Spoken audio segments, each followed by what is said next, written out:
Okay, let us start with the Mishnah on the bottom of Kuf Daled Amud Beis. It's a very short daf today.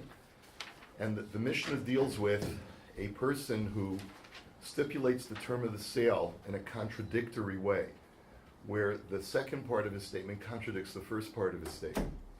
So, Mida bechevel ani mocher lecha, hein chaser, hein yeser. This is the way he says it. Remember, we said that there's two ways to sell land. Either it very exactly with a measuring tape, or you could say approximately. But what if this person says both terms? He says, I'm selling you the land, mida bechevel, which is with a measuring tape exactly.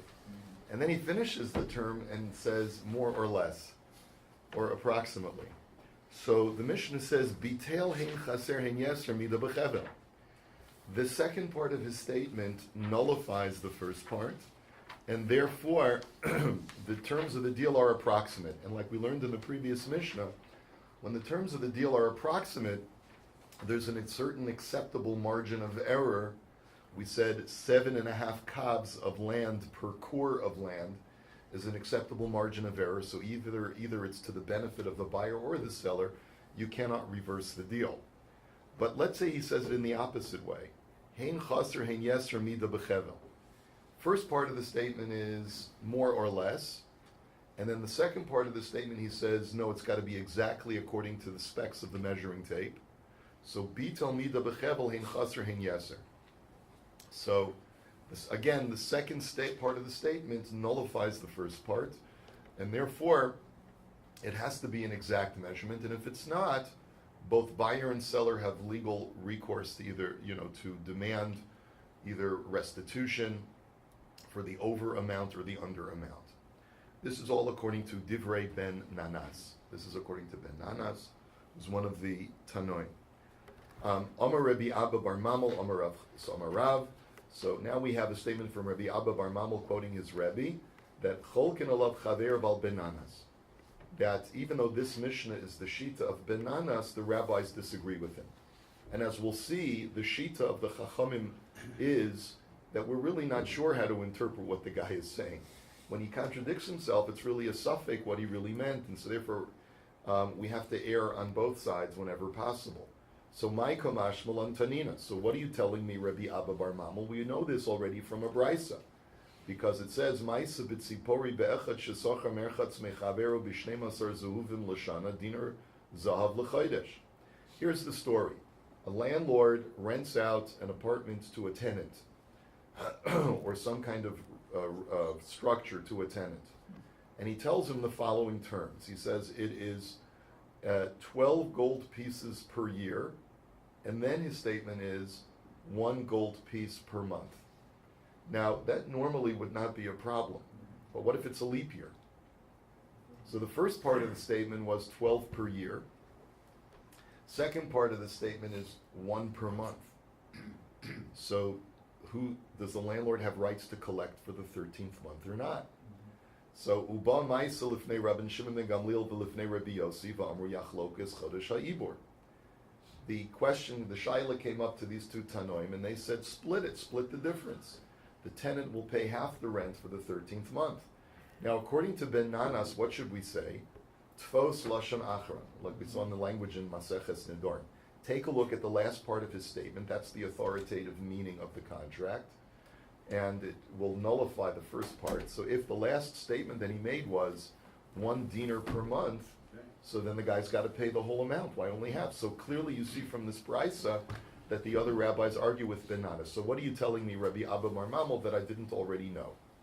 The Gemara answers, Ime hasam hava amina hasam hu de'ika l'meimar mihadir kahadar bei, ve'ika l'meimar prushe kamefaresh. Aval hacha devade kahadar bei emalo kamash malan. So the Gemara's answer is like this.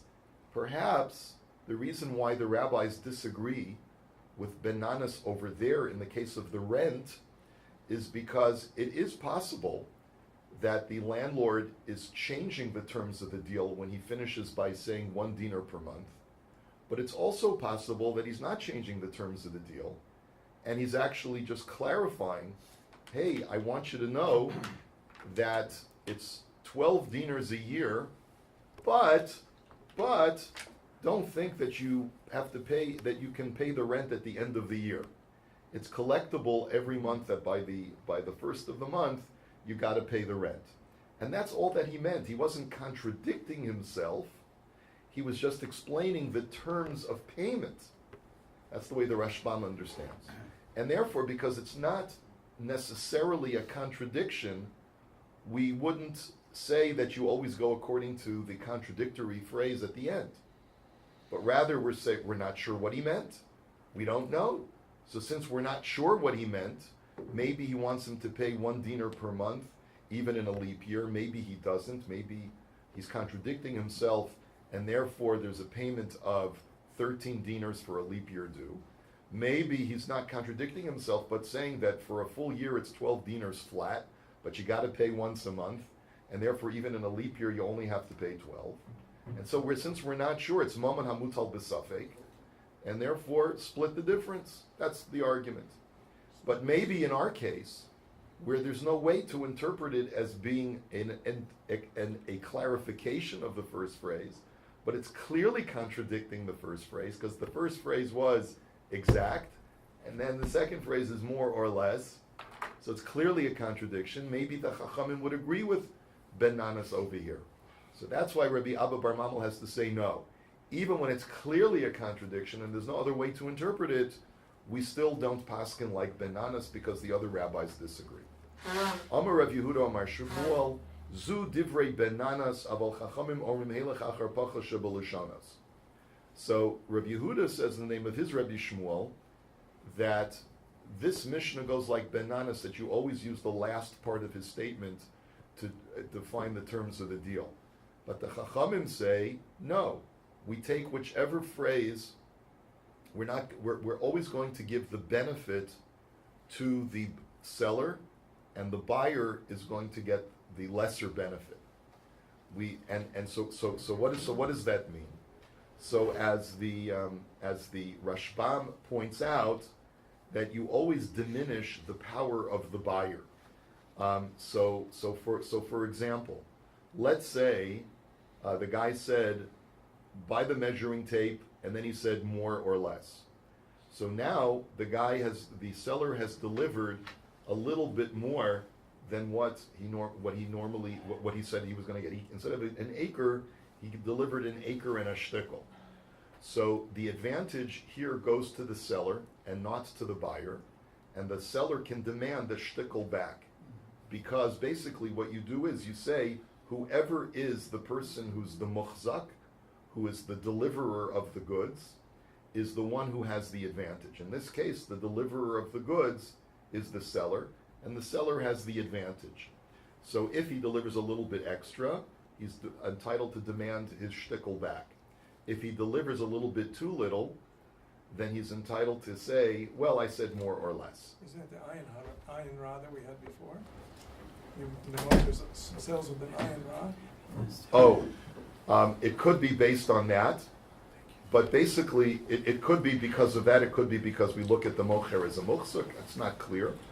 But the bottom line is that we sometimes will look at the first language, sometimes the second language. Essentially, we don't paskin like Ben Nanas. So the Gemara says, Zu v'lo svirale. So does that imply that, okay, Shmuel, I hear what you're saying. You're saying that this is, our Mishnah goes like Ben Nanas, but the Chachamim disagree.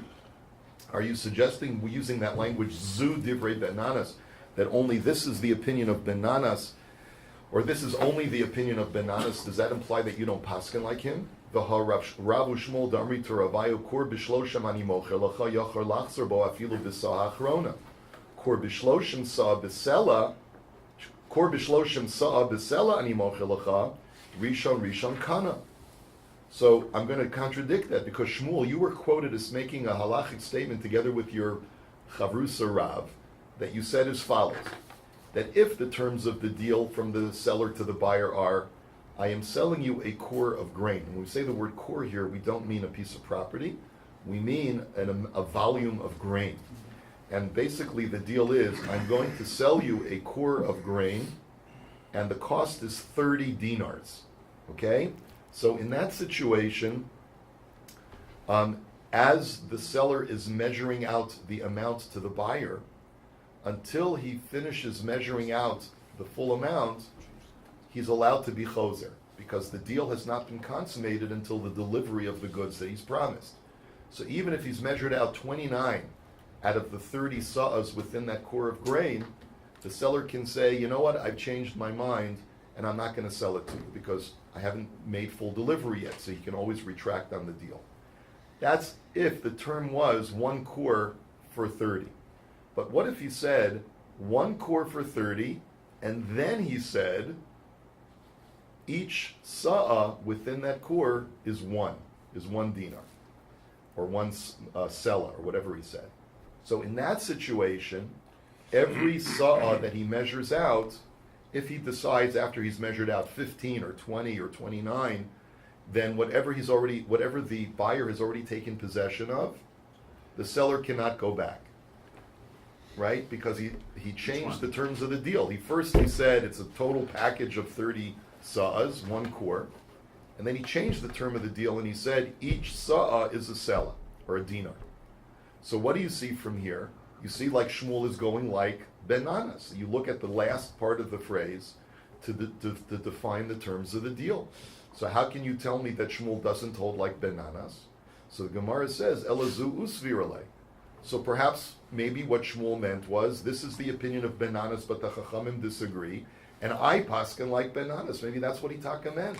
That I always say, Tzvos Lashon Achron. Look at the last part of the phrase to get the terms of the deal. But wait a minute, that's also problematic, because umi svirale, v'ha'amar Shmuel, v'va be'emtza ha'chodesh askinan, v'va b'tchilas ha'chodesh kulu l'maskir, v'sof ha'chodesh kulu l'sochir. But 1 second, Shmuel, if you held that way, that you always look at the last phrase of the term of the deal to get the terms of the deal, then in the case of the apartment that we had this issue, where the first phrase was 12 dinars a year, 1 dinar per month, according to Benanas, it would always be that it's 1 dinar per month, so the tenant would have to pay 13 dinars, without any question. Why then are you quoted, Shmuel, as saying that it all depends when the landlord made the claim against the tenant? If the landlord made the claim against the tenant at the beginning of the month, so then the landlord is now the muchzak, because the tenant has not yet taken possession of the apartment for that month, and therefore the landlord is entitled to his dinar.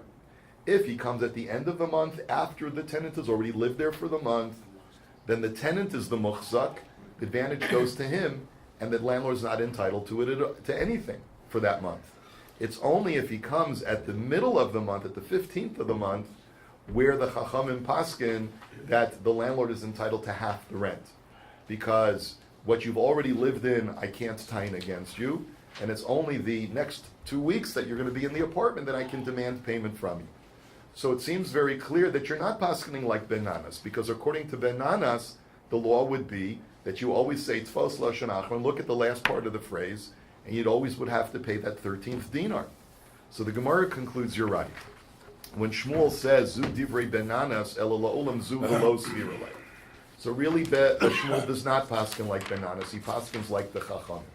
So why taka in the 2 cases that we've been dealing with, both in the case of the rent and in the case of measuring out the grain, does it sound like we have a contradiction? So how do you explain the contradiction in Shmuel Shita?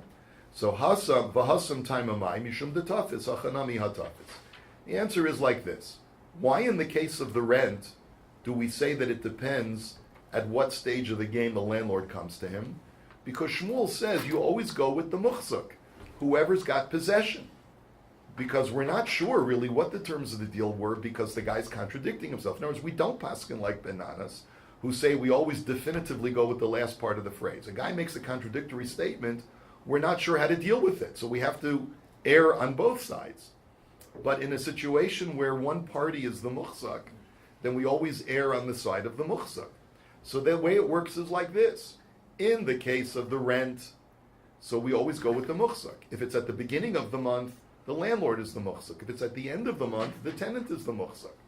If it's in the middle of the month, so for the first 2 weeks the landlord is the muchzak, the last 2 weeks the tenant is the muchzak. And that's taka how it works according to Shmuel. And the same thing will be true in the case of measuring out grain.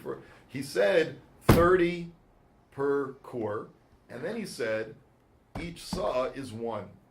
We don't know what he meant. Was it a package deal? Was it not a package deal? So basically, the bottom line is we go with the muhsa. Whatever the buyer has already taken possession of, we side with him and say you get to keep it. The seller can't demand it back. Whatever the guy has not yet sold to you, we assume that maybe we can side with him and say maybe the first part of the statement that it's a package deal, and therefore he can hold back whatever he hasn't yet sold. Okay, that's the way we'll look at it. Amar Rav Huna, Amri Bei Rav, Istara Meya Ma'i. Here's another contradictory statement. A guy says, I'm going to sell you this widget for an Istara, which the Rashbam goes through the calculations. An Istara is 96 prutas. And then he says 100 prutas. So he's directly contradicting himself. 96, 100.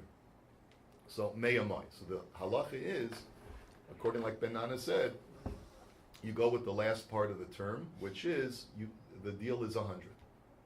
But if he says meyamai istara, istara. But at first he says it's 100 prutas, and then he says it's 96 prutas. So you go with the last part, and the buyer only has to pay 96. My kamashmal tfos lashon achra. So shkoyach, what are you telling me, Rav Huna, that you always go with the last part of the statement when it comes to sales? Ha'omar Rav chadazim. Rav already established that. The Omar Rav I havoy hasam hava yahivna kuli lamaskir. Because Rav said in the case of the rent, regardless of when the landlord came to him, I would always give the benefit to the landlord, because he said at the end 1 dinar per month. And therefore, for sure, you look at the last statement, that was the last statement, and therefore the landlord would be entitled to that 13th dinar. So doesn't that prove that Rav holds like Ben Nanas that you go according to the last statement? So the Gemara says no. Mahu detema perushe kamefaresh kamash malon. Because no, maybe only over there in the case of the rent, Rav was prepared to say that the landlord is always gets the full dinar, because in that situation you could also interpret when the guy says it's 12 dinars for the year and 1 dinar per month. So maybe what he meant to say was like this. I'm not contradicting myself, but I want to clarify for you that when I said 12 dinars a year, it was in a regular non-leap year. But in a leap year, it's 1 dinar per month, and therefore be prepared to pay 13 dinars when it comes to a leap year. And some of Forshim even learn that we're talking about a case where the original term was stipulated before it was made known that it was a leap year, and then once the Chachamim paskin that this year is an Iber Yor, the landlord comes back to them and says, by the way, it's a dinar per year, per month. So